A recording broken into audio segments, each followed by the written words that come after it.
Okay, hey everybody, how are you? This is Wendy Kim of Your Dream Realize, business and financial coaching, helping people escape the rat race, escape the cube, and turn their passion into their dream life and business. And I am so excited to be here today with a wonderful friend of mine, but also an inspiring entrepreneur, Tova Gold of earseeds.com. Hey, Hi. Tova. Hi, how you doing? Good. So good to see you here, and I'm so grateful to be able to interview you. You have an amazing story, and just to let you all know, before we get into this, if you have any questions that come up, feel free to put them in the comments, and I will do my best to have Tova answer them. But first, let me start off by giving you a little introduction about Tova. And she actually sent me this story, which I thought was really cool. In sixth grade, Tova Gold had a vision. She saw herself walking through the hallways of her own business and being greeted warmly by another woman who was her employee. From that moment on, Tova knew she was going to be her own boss and that settling for an unfulfilling job was not going to work for her. And Tova has been a serial entrepreneur. She's had many different ventures. Her main business right now is she's a co-founder of earseeds.com, which we're going to hear more about.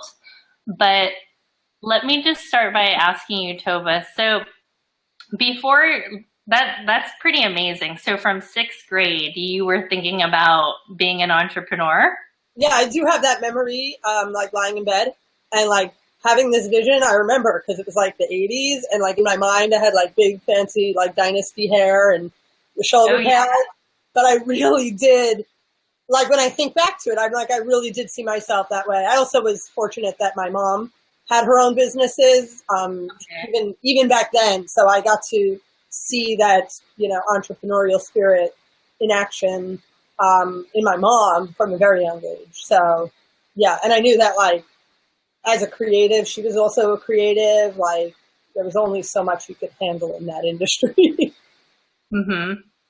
So tell me about, I know you grew up in New York. So before you were an entrepreneur, what kinds of jobs, careers did you have? So I went to FIT, the Fashion Institute in New York, and I studied fashion design and toy design. I wanted to go there basically since sixth grade. And I started my career as a toy inventor, like working in a company that brainstormed ideas for toys and then sold them to large manufacturers. From there, I transitioned. I had already kind of started my first business. I was making customized pants for people, like around New York City, like cool, like movers and shakers. I was making them like these vinyl pants that they were buying custom. And then after the toy inventing job, which was at Long Island, I wanted to be back in Manhattan, where the action was. So I started doing kids accessories like backpacks and school supplies, which led me to launch my first business simultaneously, which was a handbag company for women. And I ran that for about 7 years while mostly freelancing in the fashion industry, designing all kinds of accessories, jewelry, like any random projects that came up at any kind of product, all product related. Sort of figuring out engineering meets aesthetics, meets production capacity and capabilities. And I did that for most of my 20s. And when I was like in my late 20s, this larger company wanted to kind of adopt my handbag company and like take me under their wing and help me. And they ultimately and quickly did not do that. They sort of rowed me up the river without a paddle and brought me there. And I was out of money. I was out of patience. I was out of steam. I was out of my apartment, living back at home with my parents. And I was like turning 29, like 28, 29. And I said, you know what, I'm gonna put this on hold. Like, I don't have it in me right now to do this anymore. And I got a job designing socks. I was like, oh, socks, I could design those with one hand tied behind my back, half asleep. So I did that for a year, but I really, in that company, because I had built my own company and my handbags were sold around the world. I did everything from manufacturing, both locally in New York and overseas, to sales, production, distribution, like everything.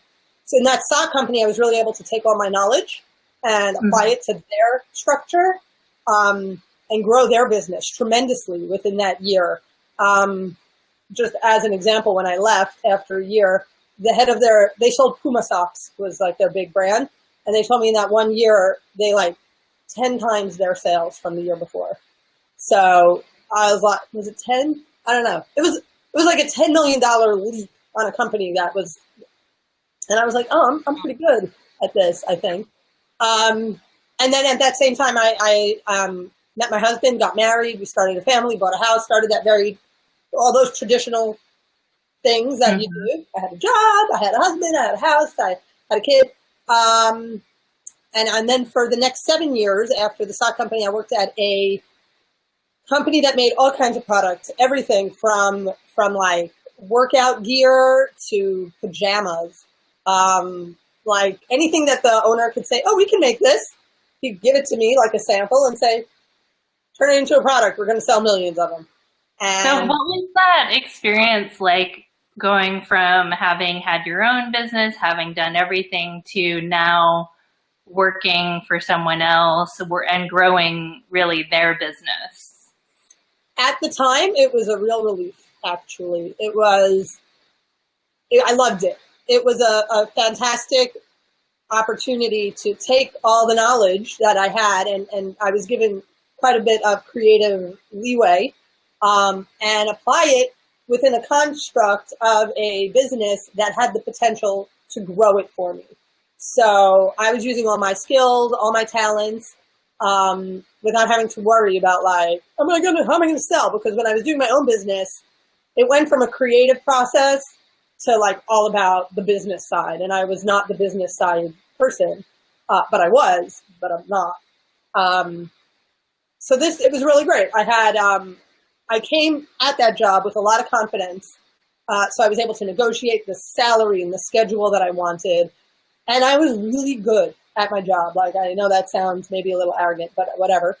I was really good. I was at that job for 7 years. I started, it was me and the boss and one sample maker and one lady who answered the phone. And 7 years later, it was like a $20 million company. I had a team of 9 people in New York working under me. We had an office in China that I was communicating with and managing. We grew. But then over the years, my life grew, my family grew, my responsibilities grew, my desire to do more things grew, and that job sort of just didn't grow in the way I needed it to with me. And then ultimately I left. So for a time, it was, you enjoyed it very much, but then over time, like you said, you outgrew it and wanted to take on other projects and things like that. So after you left that job, what did you end up doing? So while I was at that job, I started a side gig. I was building an online business for women, like an inspirational business. I was doing it. It was a passion project, I called it. My own experiences, building my family and all of that sort of brought up this need to bring a little light into the world. Over those years at that job, also my own light sort of diminished. I was doing the things expected of me, I sort of minimized what I saw for myself and tried to fit myself into this little box thing. And then that stopped being okay. And so when I started looking again for my light and my joy, it resulted in me starting this little passion project. And when I left my job, it was to pursue growing that into a real business. So through that, it was called Finding My Muchness, as you know. And it still exists because it is It's just a natural, fun, creative expression of myself and my creativity. And I love the way that it continues to inspire and help people. So when I left, that was what my goal was. My goal was to grow, finding my muchness. But it was not an easy transition to leave because it wasn't really making money. But I could not, I sort of hit a serious wall where I started having panic attacks actually at my job, where so much of my job at that point had become about finding everyone's mistakes, right? Like I had a team. Like at the corporate job, you were saying? At the corporate job, yeah. Okay. Like I was managing a bunch of product design, right? But instead of actually, let's design and be creative, I was delegating the design, and then they would come back to me and I'd have to tell them what's wrong with it, basically. And then we'd send it to China to be manufactured or to be sampled, and they'd send it back to me, and it was my job to tell them what's wrong with it. And then we'd send it over for manufacturing, and it would come back, and it would be my job to tell them what's wrong with it. And in my personal life, I was creating this whole program to try and find what's right, what's beautiful, what's everything that's lovely in the world, right? And I just got myself into such a dichotomy that it just couldn't make any more sense. And I started having these panic attacks. I tell you the one story where I really just sort of fell off the deep end was we got back like a boat, literally a boatload of pajamas from China. Like thousands and thousands, like 30,000 pairs of pajamas or whatever. And they didn't look right. They looked okay. They looked sort of like the sample I approved, but they weren't quite right. Like I was so used to seeing just these tiny, minute little errors. And I was like, oh God, now they made all of this. I have to find out why they don't look right. And I took the approved sample, which I thought looked beautiful, and the production piece, which we had 30,000 of, into the boardroom, like nobody was in there, into the boardroom, to lay out the pajamas. And I had my scissor, and I had my tape measure, and I had my notepad, and I was going to dissect these pajamas to find the issues. And I looked at those pajamas and I thought, holy cow, I can't do this. Like, I can't just find everything that's wrong anymore. And I climbed under the table and I had a panic attack, like full blown. And I called my husband and I'm like, I can't do this anymore. He's like, so quit. I'm like, I can't just quit. I can't just quit. He's like, really? You can't stay there? And I was like, and he told me probably to quit at least 3 or 4 or 5 times. But I was the one with a steady income. He was self-employed. I was the one with the insurance. I knew they were never going to get rid of me. I was there with them from like day one to this huge growth. Like even if I had to shift positions, even if I didn't do anything, which for a long time I didn't, I literally delegated all my work and like scrolled Facebook all day. I just mentally could not be there. They still weren't going to get rid of me, honestly. But he was like, quit. And so I quit. And my boss didn't believe me. And I had no plan. I was like, I'm going to build this Finding My Muchness. I'm going to be really organized and figure out how to monetize this passion project. And I'm going to make it happen. And to an extent, I did. And here we are. Okay, wow. So one of the things that I'm noticing in interviewing different entrepreneurs, including yourself, is that it's not like you always stick with one thing, right? Like there's times where you need to pivot, there's times where you need to shift, whether it's personally, you just need to do something different or for the market reasons. Yeah. How have you been able to navigate that? Because like you said, I think a lot of people take security and like a steady paycheck, insurance, even if being able to go to the same place every day, even if it's somewhat suffocating. How are you able to navigate kind of the different, I guess, ups and downs of entrepreneurship?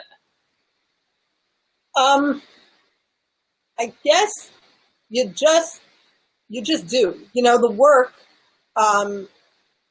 has to get done, right? And it is a lot harder. I work from home now. I work with my husband. My kid's home from school today, and I'm still trying to like get work done.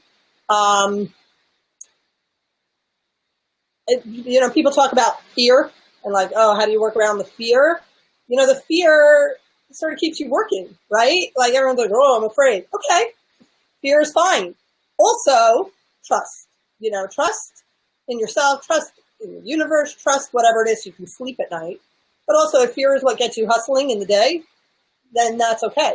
And it does shift and navigate. And like I said, now my business is we make ear acupressure products. So how did I shift from finding my mentionist into ear acupressure products? Is that my husband came up with this idea. And for like the first 3 months, I told him it was a bad idea and I wanted nothing to do with it. Then in like 10 minutes, I decided, okay, fine, it's at least worth helping him a little bit. Maybe there's something to it. And it immediately went.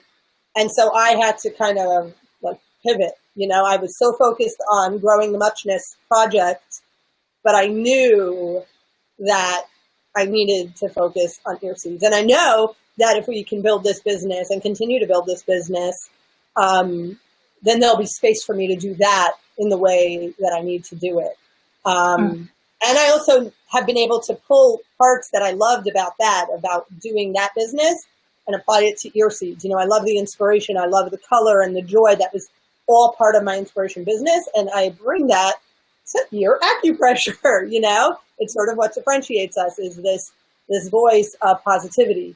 And that came from taking it and pivoting and applying it. Yeah.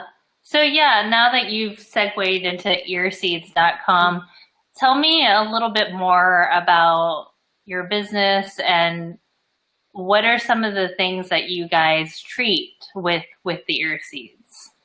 So we don't say that ear seeds treats anything. Okay. The ear is it's a microsystem, just like the hand, just like the foot, like reflexology is. And when you know what points on the ear to stimulate, like acupuncturists will often stimulate them with needles, then there are like over 200 points, everything from physical parts of you to emotional or internal organs. You can sort of attack different conditions with this natural, non-invasive stimulation. And it's crazy. It's like the point on your ear communicates with your brain, and then your brain sends a message to that point in the body. And let me tell you, he brought me he's an acupuncturist, so he knows about this stuff from his prior career. And he told me about this, and I was like, yeah, I don't think so. Like, really, I'm a little skeptical would be an understatement. And that's why I was like, how is that even going to be a business? Who's going to buy that? But people believe in it because it's been studied and because it's been, tested and because it's been around for hundreds of years and people see results.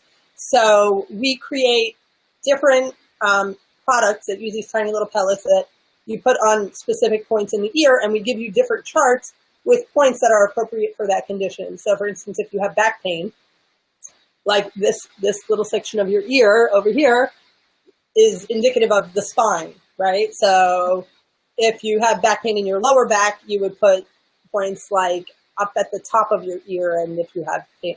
And it seems, like I said, far-fetched, but I started doing it because he put it on me for stress, and I was like, oh, like 3-4 days later, I'm like, I just had a really good 3 or 4 days, and I did nothing different except I was wearing the ear seeds.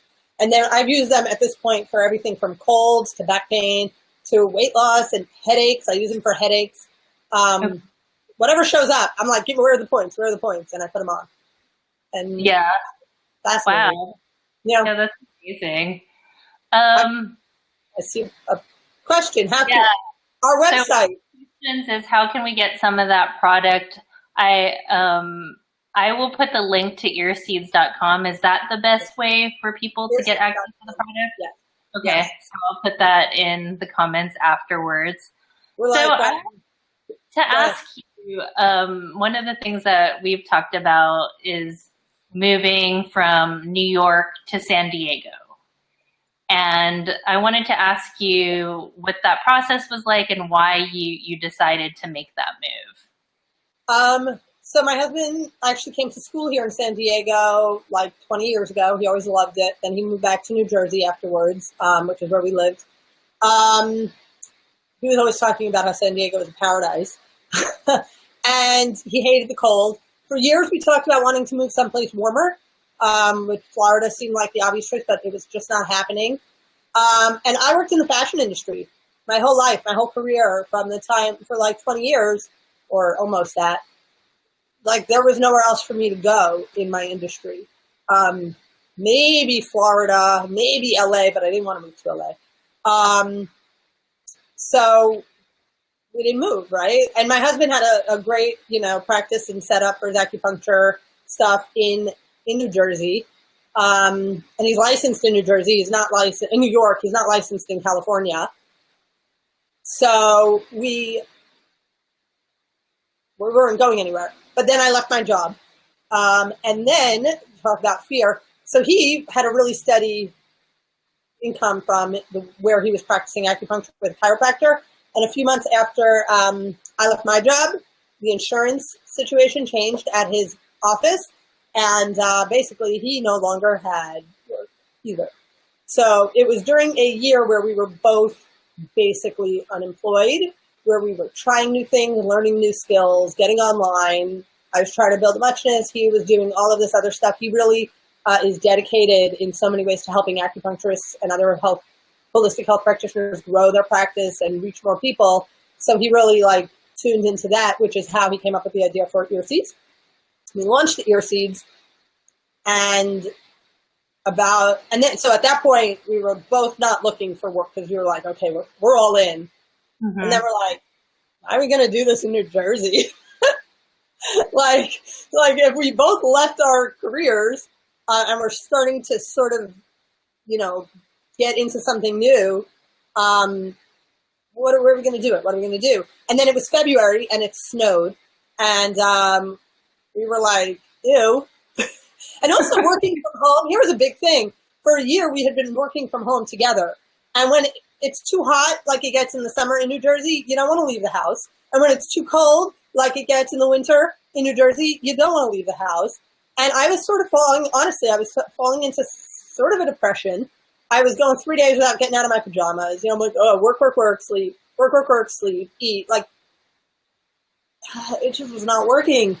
It snowed in February, and we said, hey, what about San Diego? So in March, we visited for 2 days. In April, we sold our house very quickly, thank goodness. That was a beautiful blessing. In May, we rented a house off of Craigslist in San Diego, and in June, we got on a plane with our kids. We figured if we stayed, our business was growing, and we knew that if we stayed there much longer, the transition would be that much harder.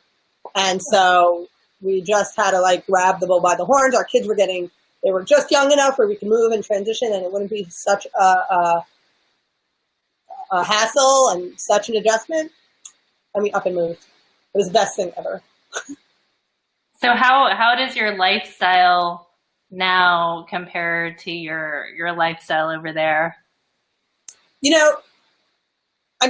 Other than when I worked and I was commuting and I was chasing the clock all the time and always stressed because I was in one place and felt I needed to be someplace else constantly. For that last year or two where we were both working from home, in a lot of ways, the surface details stayed the same. We still both work from home, but now we leave the house. Now we get out. Our lifestyle is as important as everything else. Appreciating where we are and not just grinding ourselves into a hole in the ground. I've learned, as a lifelong New Yorker, I love that grind. I love the grit. I love, the moving 120 miles an hour. But I have learned also to step back and let things flow a little bit more. I've learned that there's no real validity in I've worked so hard I can't, all I can do is tell you how hard I've worked all the time. Right. That doesn't mean we're actually working harder necessarily. Just enjoying each other more, enjoying the process of raising our kids. We pick them up from school, and we have employees that work from our home, and they're moms, so they get to, because of our schedule and our understanding of that, it's nice to be able to offer that opportunity to other people. If their kids get sick, if they need something, family stuff comes up all the time. They can just call and be like, hey, I got to take care of this. And we're able to say no problem. And just, you get one chance to do this, and it's great to build things and follow your dreams and not let yourself just be a bystander in your life. Right. But the balance of that is also like, enjoy the journey, right? Don't just get up from your bed, sit at your computer, and go back to your bed and get up.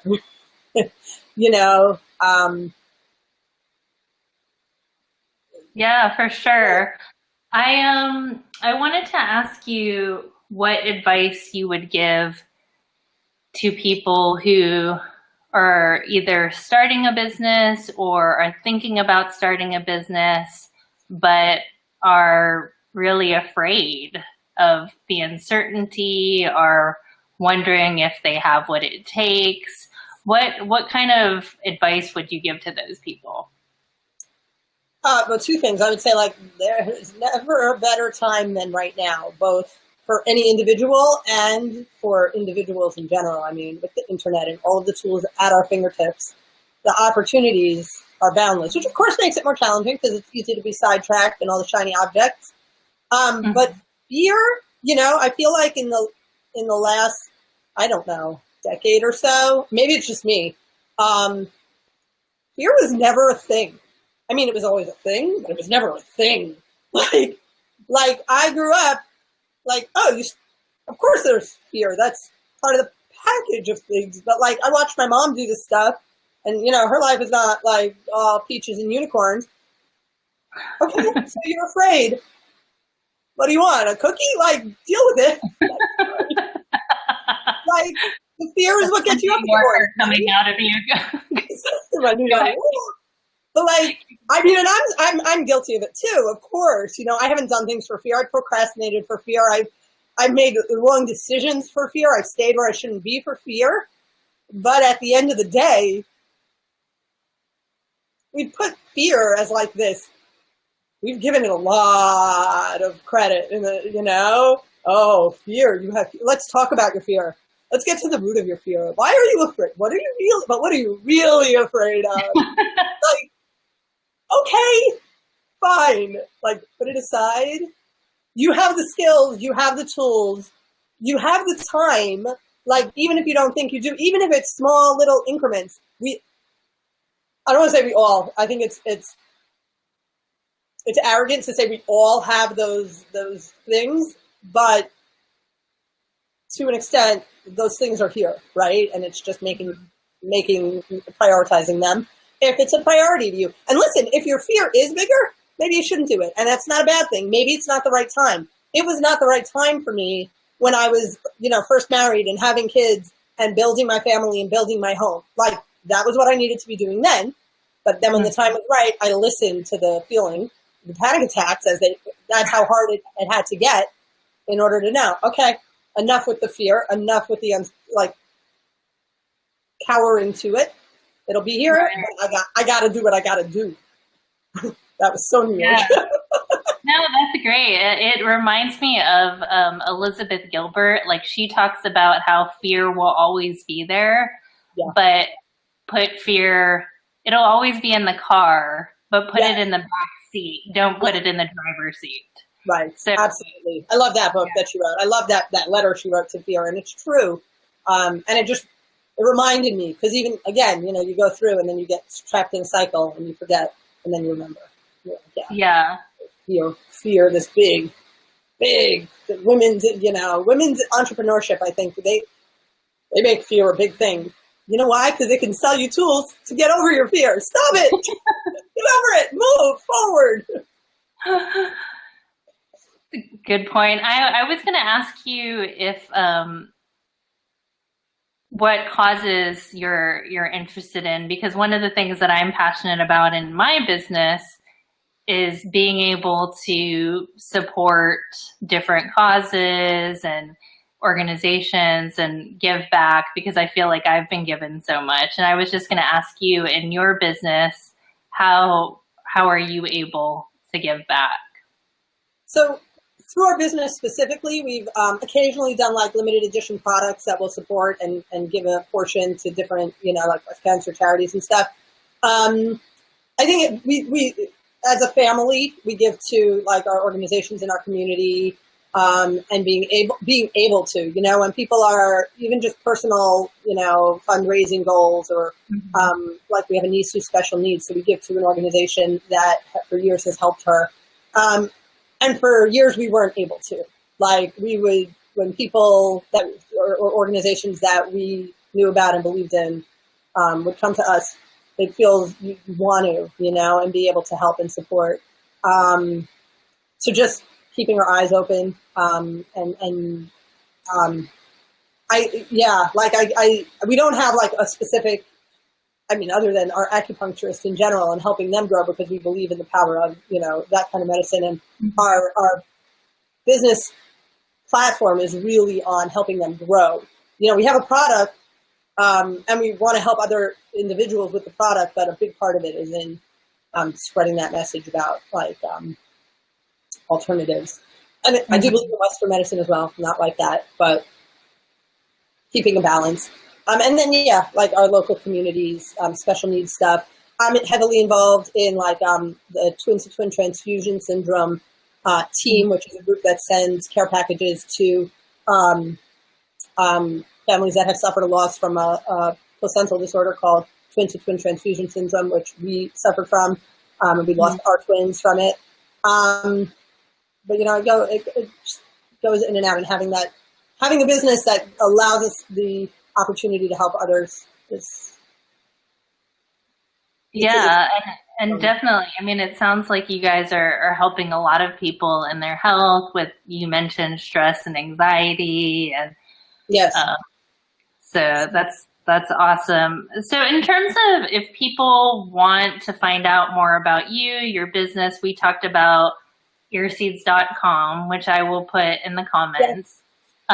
Is there anything else or any other way for people to learn more about you or your business?